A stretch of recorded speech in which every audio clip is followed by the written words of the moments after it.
Welcome to Cycle Breakers and Moneymakers, a podcast for women of color and first gen who are breaking generational cycles and glass ceilings by going places no one before them has ever gone. I'm your host, leadership coach, and eldest daughter of immigrants, Mariela Delamora. I left a 16-year marketing career to create a multiple six-figure-a-year coaching business as a single mom. Each week, you'll learn how to build unshakable self-trust, become in demand, lead with confidence, and make more money by being more of who you are.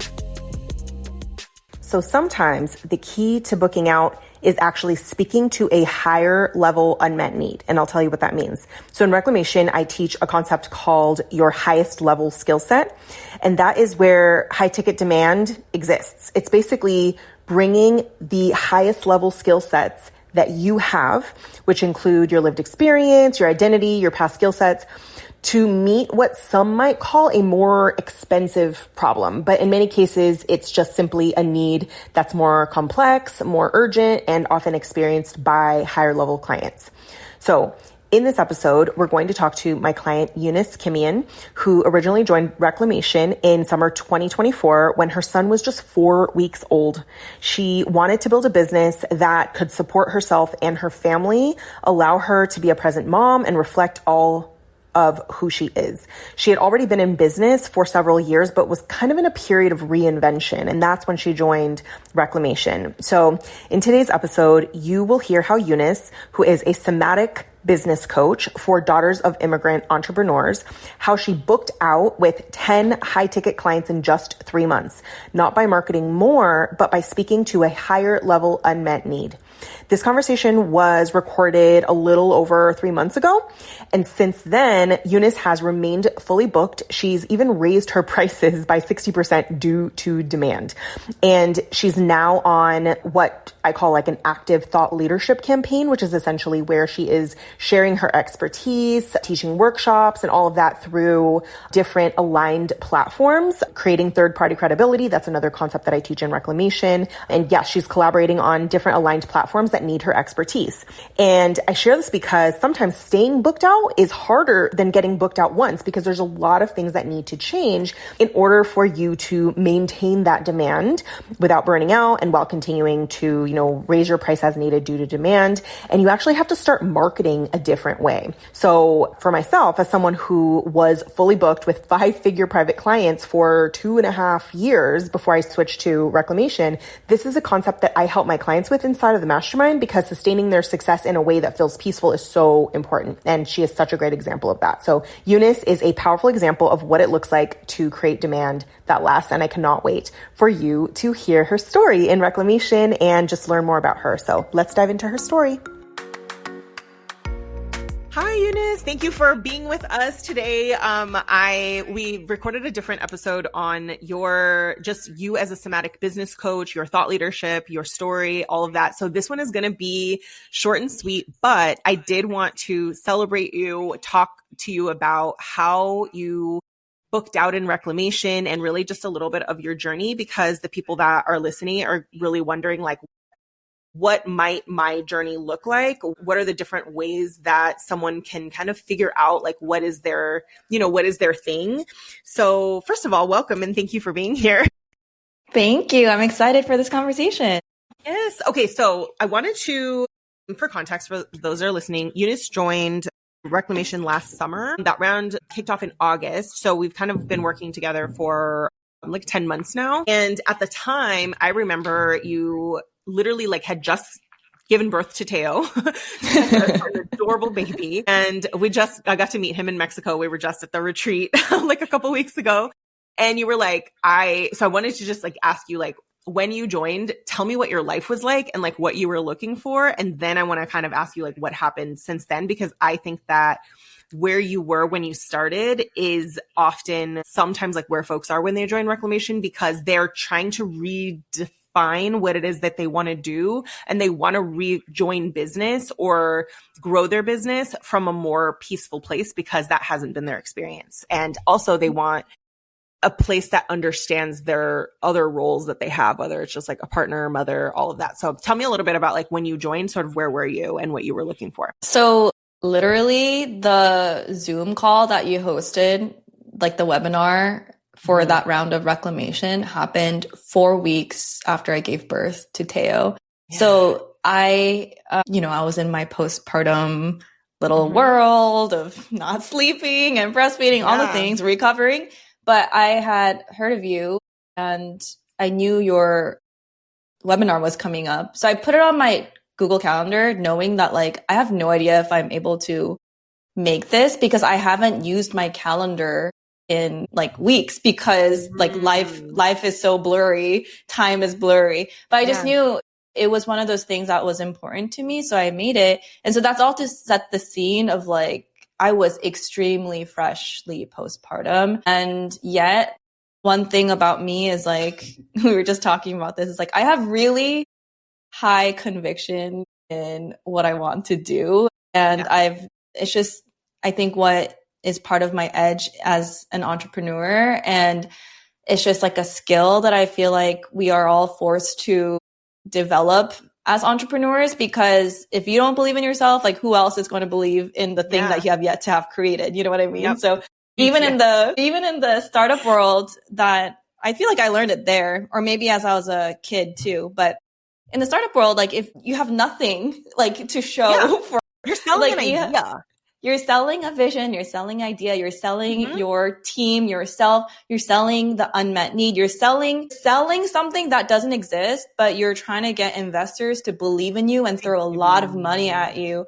So when I've seen all sorts of people with all sorts of ideas do that with high conviction, I was like, oh, well then my business, I have extremely high conviction. If you believe that this random thing needs to exist and needs billions of dollars of funding, like I believe that somatic business coaching needs to exist for daughters of immigrants. You know what I mean? So I think as a freshly postpartum mom, I still had this like really deep conviction around like, I wanted to create a business that supports me and my life and my family in a way that I don't want to go back to corporate.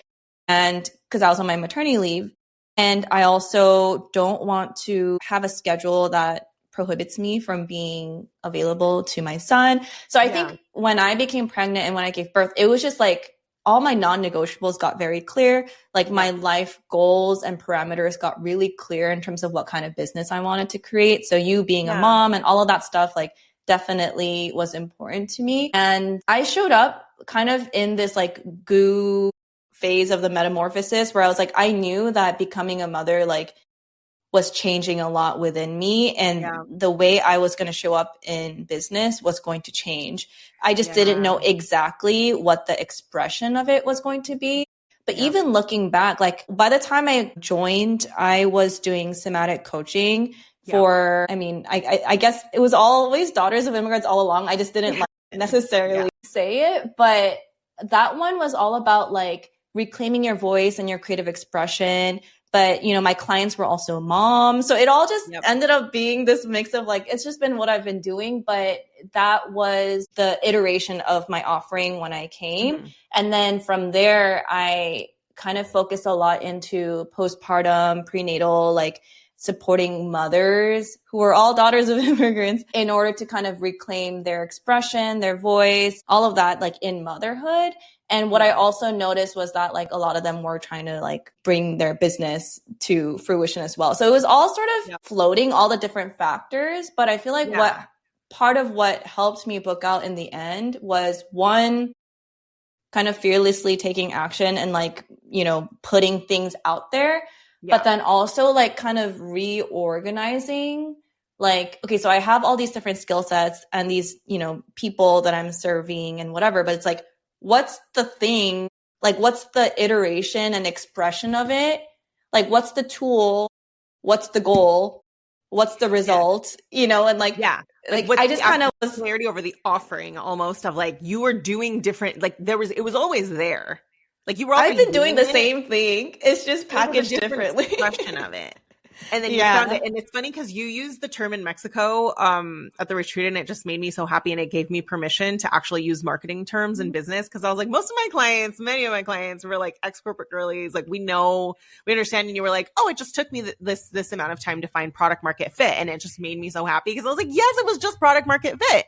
Because you already were doing somatic coaching. You already were serving daughters of immigrants. It was just a different expression and like a different intention for that coaching that you found that that kind of came to you in Reclamation around like taking essentially the gist of what you were doing, but then looking at what's this greater unmet need that I am able to serve based on who I am and based on my experience. So that's the part that I'm like, when someone sees someone's journey and it's like, how did they do it? It's typically not a complete overhaul. It wasn't for you. That's why, honestly, it happened so quickly that you booked out once you made the pivot, because you already did have those elements in place. Yeah. It really felt like, I think that's where the conviction also always lies in me, is because I know, like, I'm not new to this. It was more that, and I think part of there was impatience and patience, but the reason why I never thought about giving up is because, like, going back to the startup world, like, I've seen companies try to figure out product market fit for years. I've been on both sides of the coin where like they end up not finding product market fit and completely switch over to something else. Or even in like the pre-seed early stage where it's like they're trying this model, and then they find it. And then it like, I remember what it felt like in my body when things started working with that company. And we were just like, you know, everything started working and the growth happened, scaled happened. So I've experienced it with other companies where it's like, I always told myself, I'm just waiting for my wave to come. I'm just waiting for product market to fit because I know how to scale and I know how to find product market fit too. But I just need to go through this messy part where most people just give up because they don't find that, you know, river of least resistance because everything is hard and ambiguous. But I do love that, like, all the skills that I used and thought were not relevant in my somatic healing and coaching work, which was all the business skills and, you know, like finding like product market. Because I feel like that was like, oh, I used to do this, but now I do this. But like, you were really like, no, but I actually do all of this. And people need this exact, like, you know, culmination of all of these skills, like the business and the somatic, bringing those together was like huge. And I remember like, how did I navigate pre-product market fit in the startup world is like one of the like biggest skills that they hired me for was how to thrive in ambiguity. So how do you thrive in ambiguity and find clarity? And it's like, that's literally what they hired me to do. And then after that, like, how do you scale? So I was like, okay, that's what I was hired to do. So I was like, oh, just apply those skills here. And also what inspired me, you know, was being surrounded by people in Reclamation who were also on their own specific journey of like reclaiming parts of their lives and businesses. So I was really inspired by everyone, but like particularly I was looking at Patty because I was like, because the thing with the prenatal postpartum work and somatic healing, like the thing is like every expression of the work that I've done, I've loved. That's why I don't regret a single thing, is because I've made like some of my old clients from that expression are now in this expression. So it's like, I never think of it as like a mistake or something that I like less. Like I've loved every iteration of the offerings that I've put out there, but you learn and you also sharpen your tools and your skill set around things as well. And I think that it gives you a deeper understanding that you still carry forward, even if you tweak an offer or shift an offer or pivot.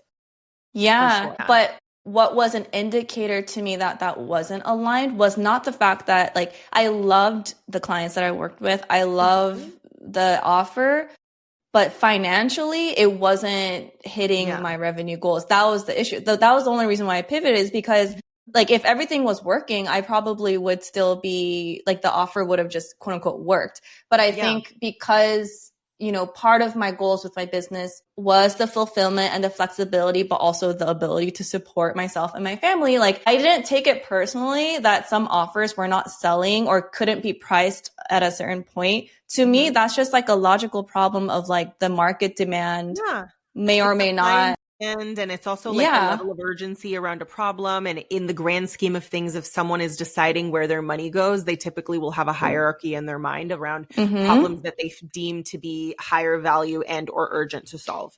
So it's almost like the level, like, you know, like the top tier problems versus like mid-level versus like, this is annoying and I don't like it, but I can do without it, or I can try this other thing. Yeah. And so I think some entrepreneurs take it personally, where it's like, if someone doesn't buy or if it's not working, it's like, oh, it must be me. Like there's something wrong with me, or I'm not worthy. Different levels, because I think you can sell things. Like if you think about like, what would someone pay $15,000 for versus like $2,000 for? Like it's about the offer and the support and what's in there. But I think it's also in like, how much do we value that thing? Yes. And through marketing, we can absolutely, through positioning and branding and things like that. I mean, we see it with like products all the time, where it's like someone may spend a certain amount on a bag, or they may spend thousands of dollars on a bag, but it's like, it's just the work you want to do. Like, what's the work that you want to do to find the audience that will pay that, and the positioning that will go along with that, to position yourself as a premium brand for the people who like all the things, and then all the things. But I think that you're really able to look at it from like this pure business lens of like, okay, I get that. And also I'm really, really good at this and I can do this.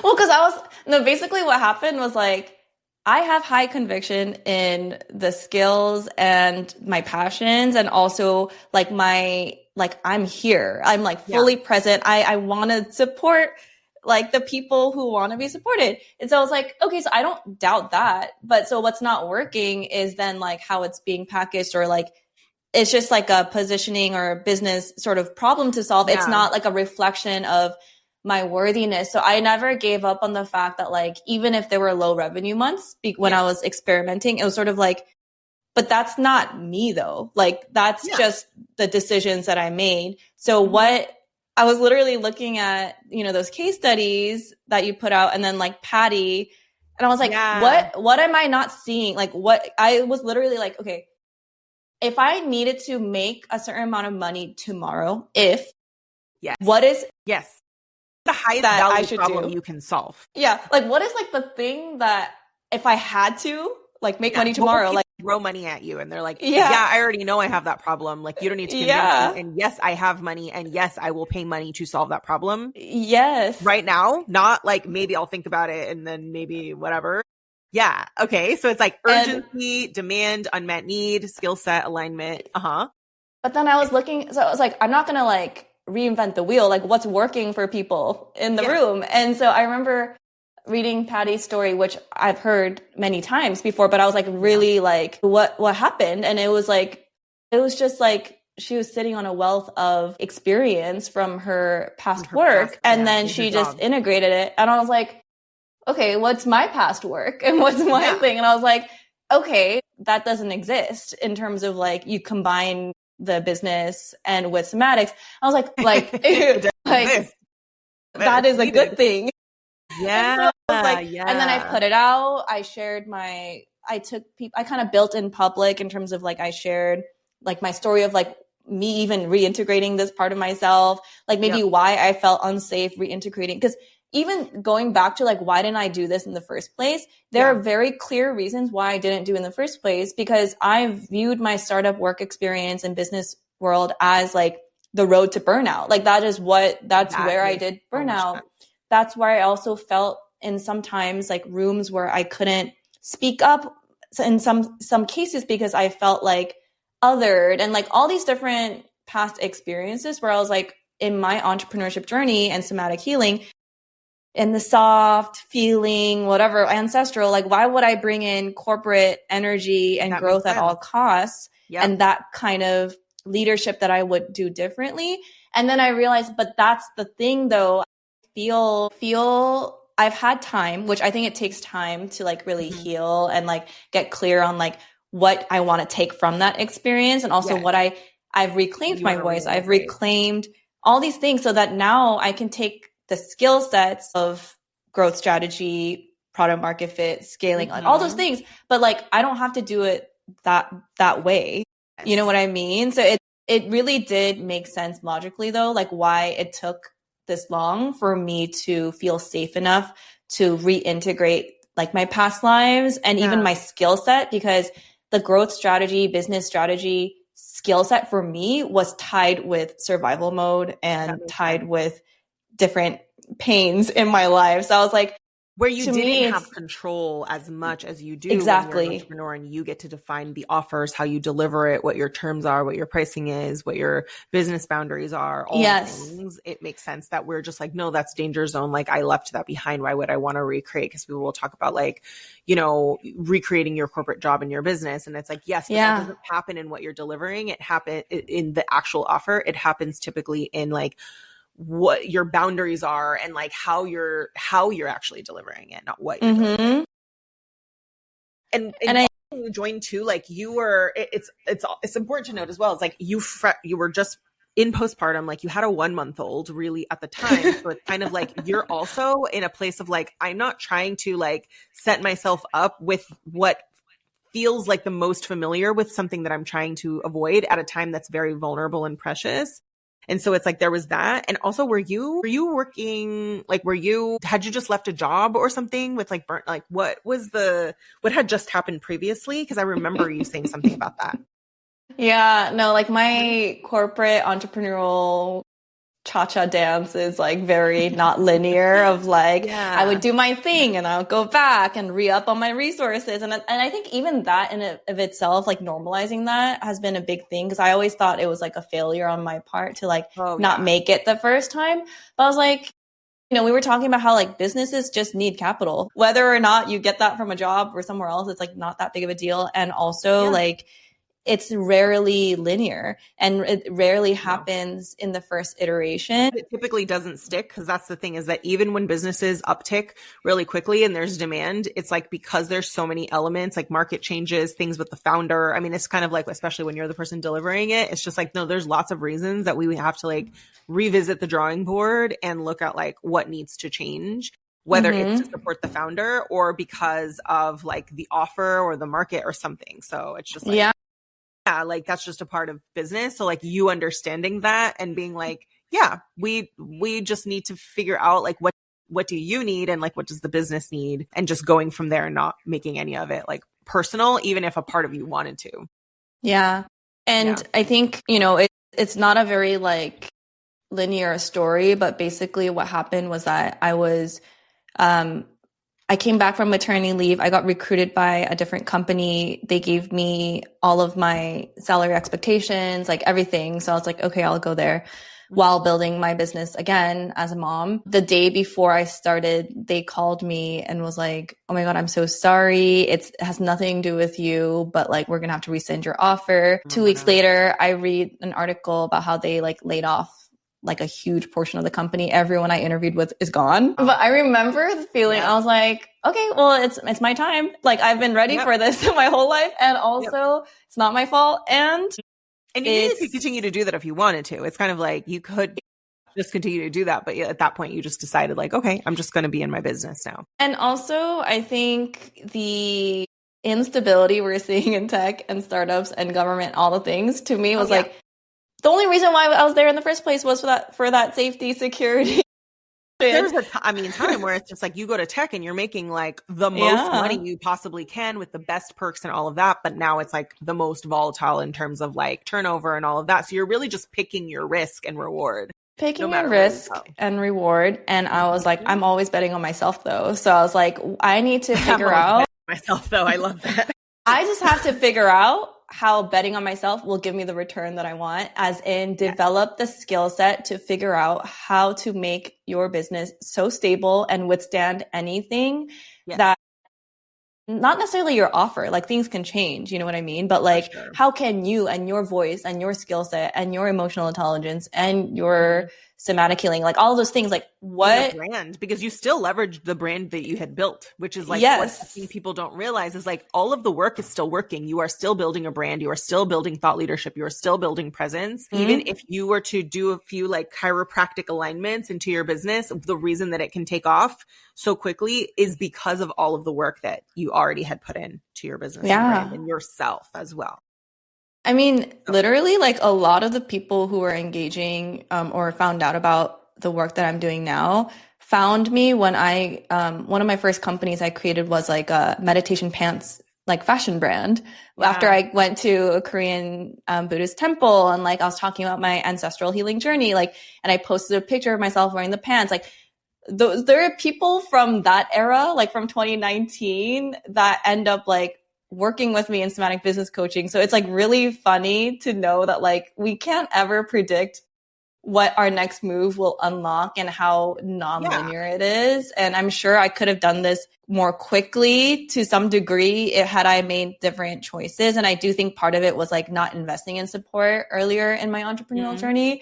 And so I think when I became pregnant and became a mom, I was like, the other big switch that happened was like, I don't want to do this thing by myself. Like, I don't want to be pregnant by myself. I don't want to I need my care team. I want my doula. I want my OB. I want my midwife. I want my chiropractor. So I was like, it's the same thing in business. Like I want to surround myself with people because I don't want to do this thing by myself. And that's going to lead me to burnout. So I think that was a big switch on my part of like navigating this ambiguity period of like, I was never stuck on something by myself and holding it for that long because I just forced myself to like messily just like share what's going on and then like keep going, you know?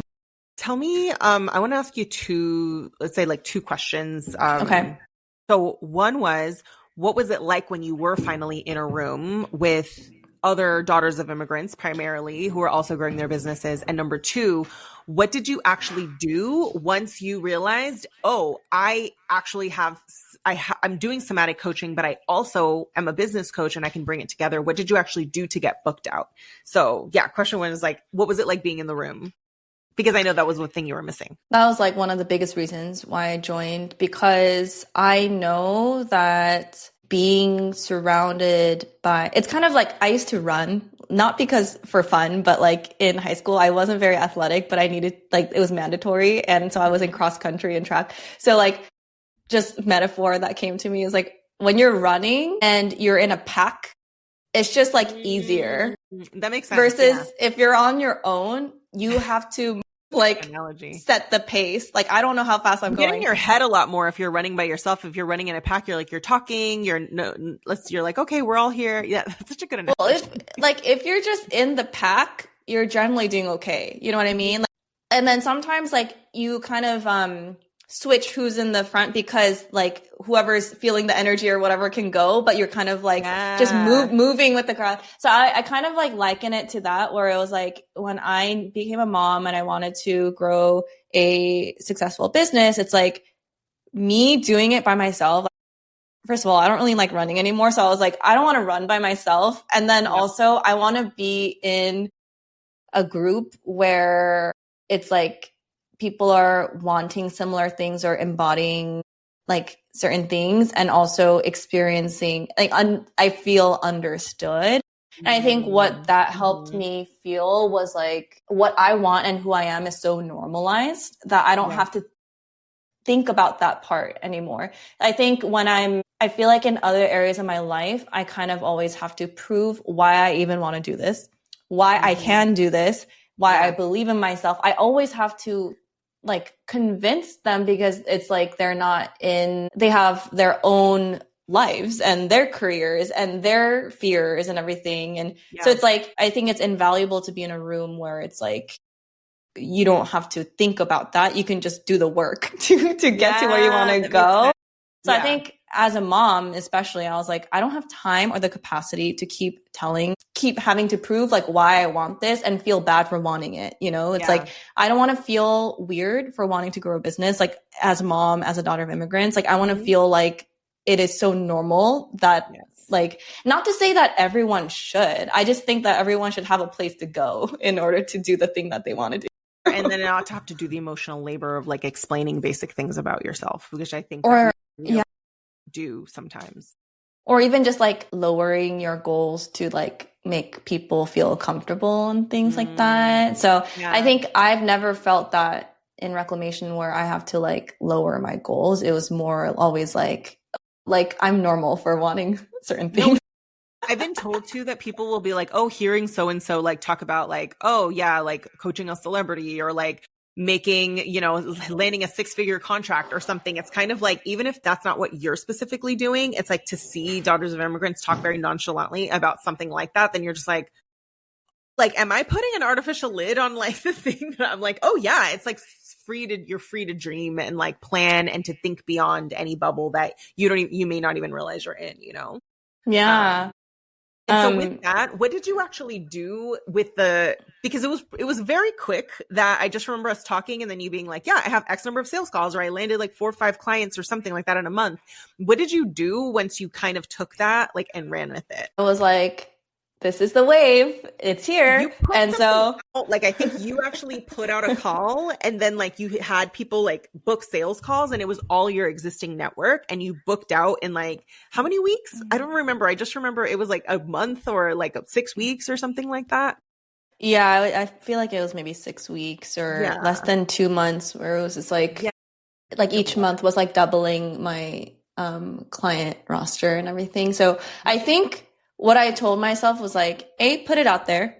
Do it in the way that I feels like authentic to me, which is like, oh, this is what's going on for me. Like, this is what I'm like, what I've been going through, like reintegration. And this is, you know, I realizing that my great grandmother, who's my spirit guide, is an entrepreneur herself. And I was like, oh, this isn't random. And she was postpartum when she started her hardware store, like post-war. So I was like, this is not random. And that's how I shared the side of me that I never talked about on my email list or IG, where I was like, all the LinkedIn people know, like, you know, what I've been doing. But like, I realized I literally never talked about it here. So I just started saying, oh yeah, did you know that like I also had this other life that I was running businesses and everything? I decided to combine it in order to like support you all with this business. And so literally I just said that, shared my story, offered some sessions, and I just repeated what was working for a few months, and then I got there. And I think people took you up on it. Then you converted the people who signed up for the sessions into clients, and you were just like, yeah, like once I have them on the call and they experience it and they get it, then they're like on board. And these are people who already knew you and trusted you. So it was like you really shifted an offer, put it out to your existing audience, attached the story to it. And then you invited them in to like work with you individually on like these individual sessions. They experienced it and they said yes. And it was like so fast. I just remember it being like, wow. Yeah. I think it's like, I was so ready for this. Yeah. Like I've been so ready to deliver. You know what I mean? So I was like, it's kind of like, I remember you saying that in Mexico, you were like, I'm not afraid to make a lot of money. Like some people might be, you're like, I'm ready. I've been waiting for product market fit. Like give it to me.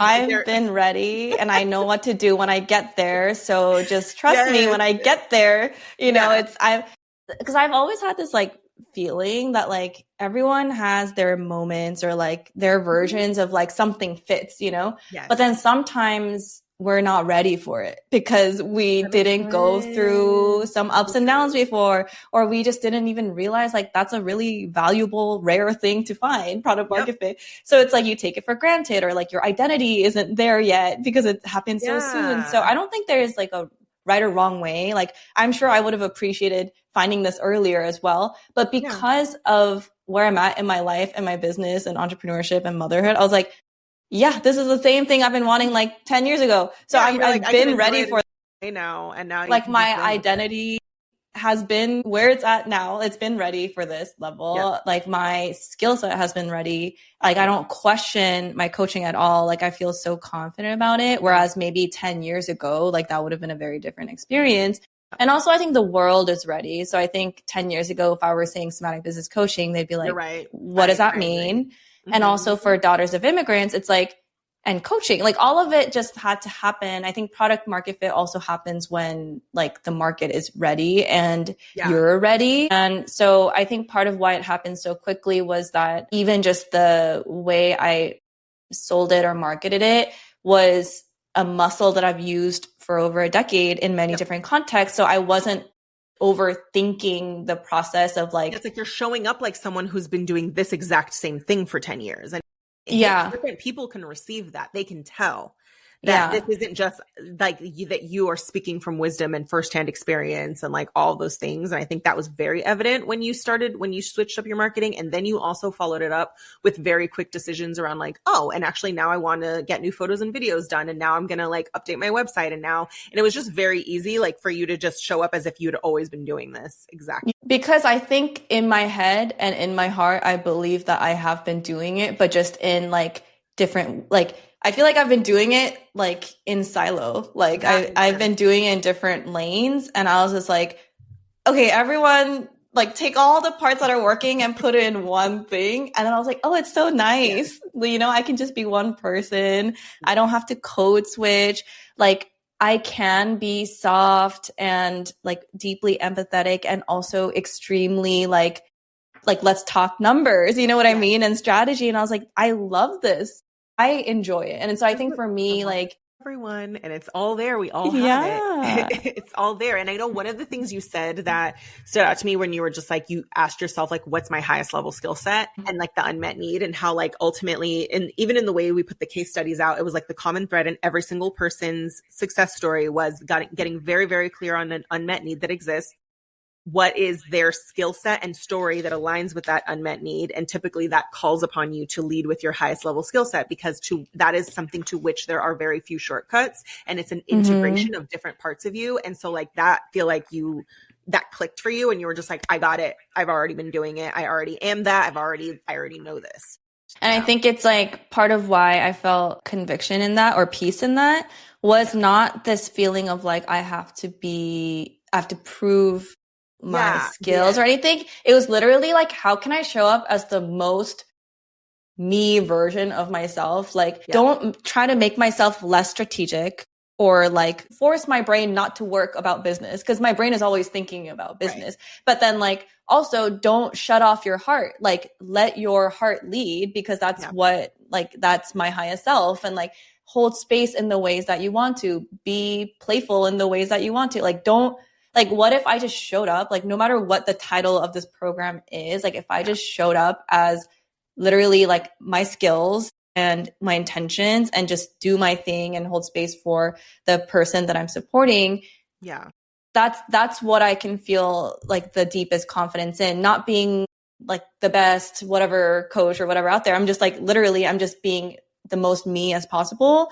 And also making money by being yourself. I'm like, here it is. Yeah. Making the most money by being who you are and integrating the different parts. Exactly. For context too, just so folks will know, when we say like, what does it look like to be booked out? How many clients did you land in like a certain amount of time? I think it was like just under 2 months. 8. Okay. So this is the thing, that it doesn't always, it's like the click could actually facilitate this. And I asked you this because I want folks to know that it's like looking across the board at things, that it doesn't always mean like it has to take a long time. Sometimes it does. And it looks very different, but it absolutely also can happen in that way as well. I've experienced that as well, where it was like in 2 months, I made more than I made in the last 10 months.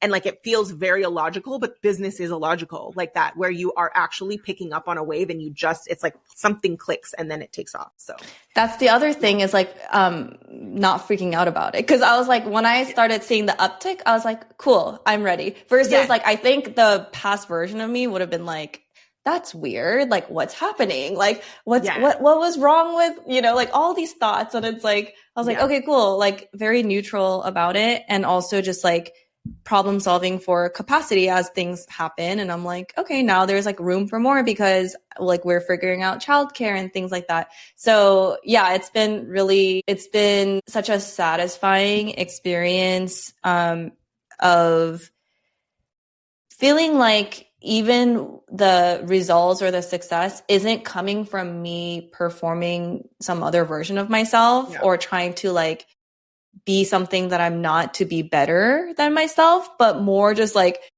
unapologetic and radically loving towards the parts of me that I thought were too intense or like too strategic. Like, no, you need to be soft. And it's like, no, like, why not both? So all of it. No, I love this. Thank you so much for just sharing your journey. Like, I really thought that yours really illustrated such a possibility around integrating the different parts of yourself, but also honoring your own timeline as well, and what that can look like. So we're celebrating you. I'm so excited. I'm excited that you're in Leadership Circle now. This is also in Reclamation. When you book out, you join Leadership Circle, you just have more like one-on-one calls, additional support where we're really talking about like what happens after being booked out, that you're now part of. So just so grateful and honored to like have you in the space and have you in Reclamation, and just like to have watched your journey and to spend time with you in Mexico and all of it. It's just like, it's such a joy, and like watching you be a mom there and also a business owner there. You came with your family. It's just like such a beautiful story. So thank you for being part of my Reclamation world. And thank you for creating the space. I mean, I know I've talked about it this entire episode, but it just like really feel like this appeared. It's what I was calling in to my life at that point in my journey. And I think it's no coincidence of like the timing of everything too. And it's really helped create that sense of belonging that allows me to access these parts of myself. Because if I don't feel that, then it's hard to, it's like you're being vigilant. You know what I mean? So I felt like I could let my guard down. You're like bringing all parts of you to your business. Yeah. So Yeah. Well, thank you so much, Eunice. I really appreciate it. And anybody who's listening who didn't catch the previous episode, all information about staying in touch with Eunice and following her and what her offerings are will be in the show notes. So thank you so much. Thank you. Okay, so if you resonated with Eunice's story, join us in Reclamation Mastermind. The doors only open twice a year, and they are opening today, depending on when you're listening to this episode, Wednesday, October 1st in the afternoon. It's going to open up during the workshop, Make Six or Multi-Six Figures Through Thought Leadership Marketing While Posting Less. So Reclamation Mastermind teaches thought leadership marketing as a way of being your entire marketing engine. You reduce your dependency on social media. You lead with your thought leadership. You attract opportunities to be able to speak and share your expertise outside of your own platforms. Not only does that allow you to be yourself, but that also means that you're attracting higher quality, higher elevated, higher paying clients in order to create demand, sustain demand, book out your offers, grow beyond that. We also have agency owners and done-for-you service providers who kind of book out and scale in a different way because they can kind of continue to scale. They don't ever really quite book out and ever stop, but essentially raising whatever profit ceiling that you're currently in, being able to create a relationship with your business that feels sustainable and a relationship with your marketing that feels sustainable because you are attracting and creating demand through thought leadership,